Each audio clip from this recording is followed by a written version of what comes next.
जय श्री कृष्णा, राधे राधे। आओ बेना आपा बृहस्पति प्रदोष की जो कहानी है वो का बारे में श्रवण करा। बृहस्पति प्रदोष जो है वो शत्रु का विनाश के लिए उपास करे जा है। तो इनमें कहानी इस प्रकार आ है कि एक बार जो भगवान इंद्र है व्याको व्रतासुर का साथ जो व्रतासुर जो राक्षस है उसका साथ भगवान इंद्र की और सभी देवताओं की भयंकर लड़ाई होने लगी। तो सब देवी देवता मिलके इंद्र ने व्रतासुर ने हरा दियो। अब व्रतासुर ने जब हरायो है तो उसकी सेना भाग के जब खड़ी हुई है तो व्रतासुर भयंकर क्रोधित हुई। अब भयंकर क्रोधित हुई, विकराल रूप बना लियो और विकराल रूप बना के देवताओं ने सबने पराजित करने के लिए वो मतलब बहुत डरावना हुई वो। तो भगवान ने एकदम चिंता हुई कि बोले अब यो व्रतासुर तो बहुत ज़्यादा बलशाली है और यो तो अपनों हार ही नहीं रहे है। तो भगवान सब है तो या की आराधना करया बृहस्पति गुरु जी की। जो गुरु बृहस्पति है वे देवताओं का गुरु है और जो शुक्राचार्य जी है वे राक्षसों का गुरु है। तो बृहस्पति जी के को आह्वान करो है, बोले हे गुरु बृहस्पति जी बोले थे आओ बोले और यो व्रतासुर माँ को मन नहीं रहे है तो को उपाय को कोई कारण बताओ। जब फिर जो बृहस्पति जी है गुरु जी वे आया है और भगवान जी ने सबने कियो है कि ये जो व्रतासुर है यो गंधमार्दन पर्वत पे भगवान शिव जी की बहुत आराधना करो है और भगवान शिव की आराधना कारण यो इतना ज़्यादा बलशाली है। तो बोले की कहानी इस प्रकार आ है कि यो बोले जब भगवान की जो तपस्या करी शिव जी की तो ये चित्ररथ नाम को राजा बनकर बोले यो उत्पन्न हुई है। तो चित्ररथ नाम को जो राजा जदियो बनियो थो जद भी यो भगवान भोलेनाथ को भक्त थो। तो इन्हें एक बार कैलाश पे जाके भगवान भोलेनाथ मिलना की इच्छा हुई। तो भगवान भोलेनाथ मिलना की जब इच्छा हुई है तो भगवान की सबकी सभा लगी। भगवान भोलेनाथ माता पार्वती जी का साथ बैठे और सभी भगवान मतलब आनंद मग्न भगवान शिव जी की आराधना कर रहा था और सब बैठा था।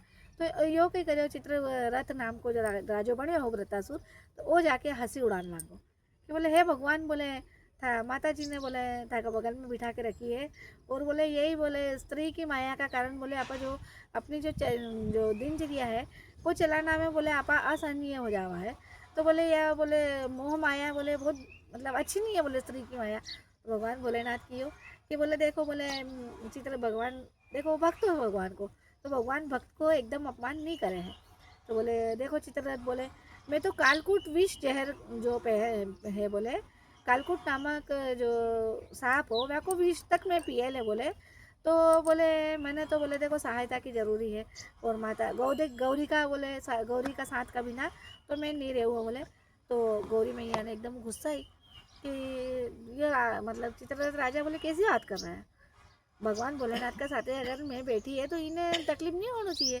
फिर माता जी उन्हें मतलब गुस्सा आई कि माता जी ने भगवान भोलेनाथ तो कंट्रोल कर लियो पर माता जी ने भयंकर गुस्सा आई। तो माता जी की हो कि जा बोले तू आज भगवान भोलेनाथ जी का बोले जी की तपस्या का लिए बोले बड़ा बड़ा महाज्ञानी संत भगवान सब तरसे है बोले और वे तने थारो मतलब तने भक्त समझ के बोले वे तने कहीं नहीं बोल रहा है पर बोले मैं तो तने मतलब श्राप देव बोले। माता जी उन्हें श्राप दियो है। माता जी उनकी हो कि जा बोले तू थारे विमान सहित बोले धरती लोक में नीचे गिर जाई और नीचे गिर के बोले तू राक्षस योनि ने प्राप्त करी।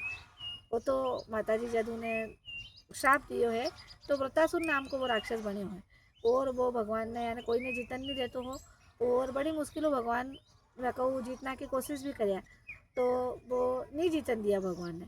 फिर जब भगवान उन्हें मारे हैं जब तवष्टा नाम का जो ऋषि है वे उनकी पाछी उत्पत्ति करी है और उन्हें भगवान भोलेनाथ का उनमें लीन मतलब भक्ति में पाछो लीन करियो है उन्हें पाछो भक्ति में लगायो है।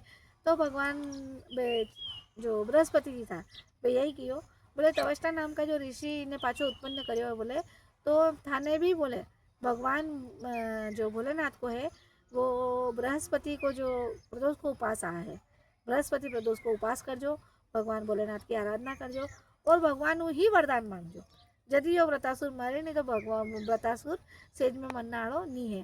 फिर सभी देवी देवता होन भगवान भोलेनाथ की आराधना करी है। त्रयोदशी व्रत जो बृहस्पति वार को आए है वो उपास करे है।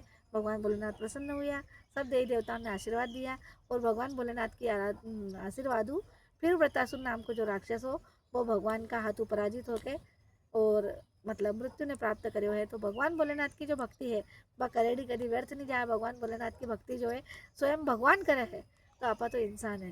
तो जो त्रयोदशी व्रत करे है उन्हें हमेशा के नहीं शिव जी की चालीसा में लिखे है त्रयोदशी व्रत करे हमेशा तन नहीं ताके रहे क्लेशा। धूप दीप नैवेद्य चढ़ावे शंकर सन्मुख पाठ सुनावे। तो भगवान भोलेनाथ की आराधना जितनी अपनों बन सके है उतनी करनी चाहिए। और ज़्यादा कुछ नहीं कर सका तो त्रयोदशी व्रत को उपास करके और ब्राह्मण ने दान दक्षिणा दे के जो भी था को बने हैं वो अवश्य ही करनी चाहिए। और भगवान भोलेनाथ की ओम नमः शिवाय पंचाक्षर मंत्र का जाप हमेशा करना चाहिए। तो बोलो भगवान भोलेनाथ की जय। ओम